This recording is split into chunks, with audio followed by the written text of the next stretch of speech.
महाशिवरात्रि पर चार पहर की पूजा का विधान क्या है? जानिए शुभ मुहूर्त, पूजा विधि और महत्व। पूजा कैसे करें और क्या चढ़ाएं? हर पहर की पूजा का अलग अलग फल मिलता है। इसी के बारे में इस वीडियो में हम आप लोगों को बताएंगे। नमस्कार भक्तों, जय श्री राम, हर हर महादेव। स्वागत है आप सभी का अपने यूट्यूब चैनल में। महाशिवरात्रि पर्व एक महापर्व या महत्वपूर्ण पर्व माना गया है। फाल्गुन माह के कृष्ण पक्ष चतुर्दशी पर मनाया जाने वाला यह त्योहार महादेव शिव और माता पार्वती के विवाह का पर्व है। इस दिन इनका विवाह हुआ था। इस पर्व पर व्रत रखने, मंत्र का जाप करने और रात्रि जागरण करने का विशेष महत्व माना गया है। इससे भी ज्यादा महत्वपूर्ण मानी गई है चतुर्दशी तिथि पर चार पहर की पूजा। क्या आप जानते हैं आखिर क्या है चार पहर की पूजा का विधान? अगर नहीं जानते हैं तो आपको बता रहे हैं, आइए जानते हैं। साथ ही इस वीडियो के माध्यम से आप लोगों को बताएंगे कि चारों पहर की पूजा में क्या क्या भगवान शिव को चढ़ाया जाता है और शिवलिंग पर क्या क्या चढ़ाने से किन किन फलों की प्राप्ति होती है। आइए बिना देरी किए हुए सबसे पहले बढ़ते हैं वीडियो की तरफ और सबसे पहले आप लोगों को बताते हैं महाशिवरात्रि पर चार पहर की पूजा का महत्व क्या होता है।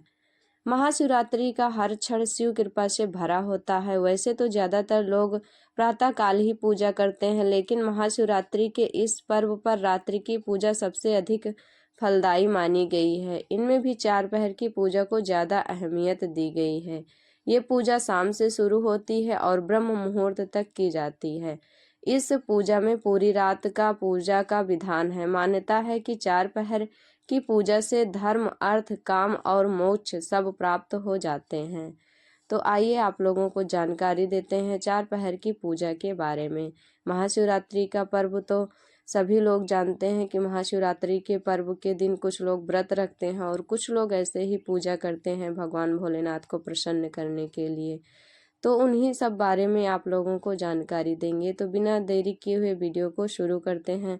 सबसे पहले शुरू करते हैं पहले पहर की पूजा।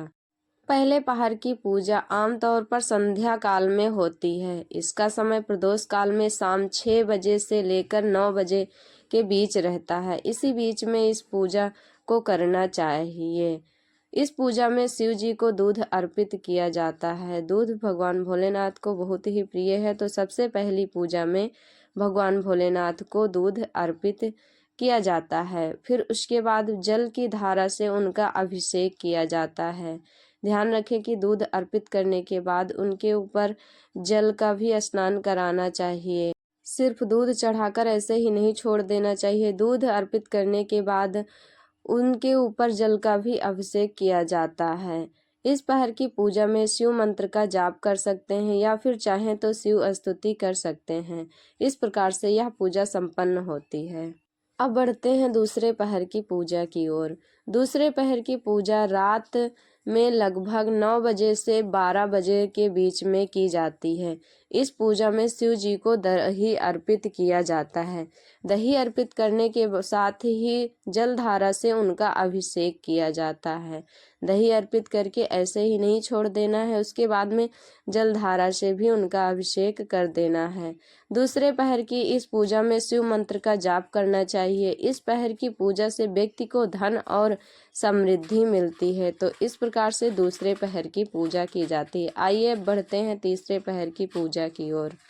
तीसरे पहर की यह पूजा मध्य रात्रि में करीब 12 बजे शुरू की जाती है और 3 बजे तक की जाती है। इस पूजा में शिव जी को घी अर्पित किया जाता है। तीसरे पहर की पूजा में आप लोग शिव भगवान को घी अर्पित करें और उनकी पूजा करें। घी अर्पित करने के बाद इनके ऊपर जल की धारा से अभिषेक किया जाता है। घी चढ़ाकर ऐसे ही नहीं छोड़ देना है। घी अर्पित करने के बाद जल की धारा से भगवान शिव का अभिषेक करना चाहिए। इस पहर में शिव स्तुति करना विशेष फलदायी माना जाता है।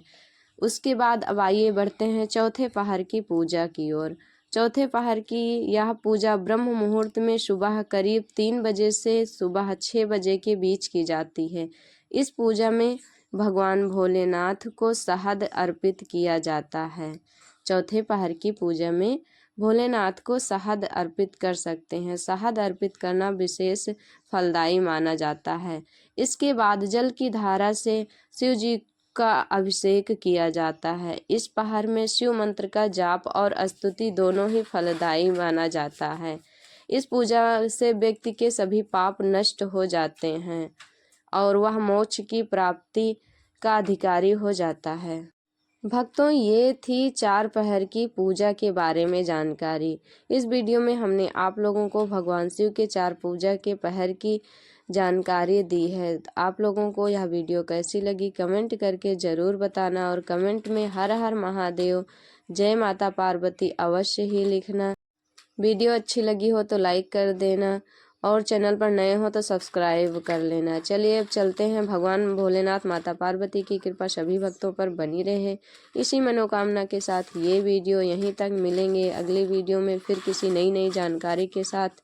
तो हमारे साथ चलिए, प्रेम से बोलिए हर हर महादेव।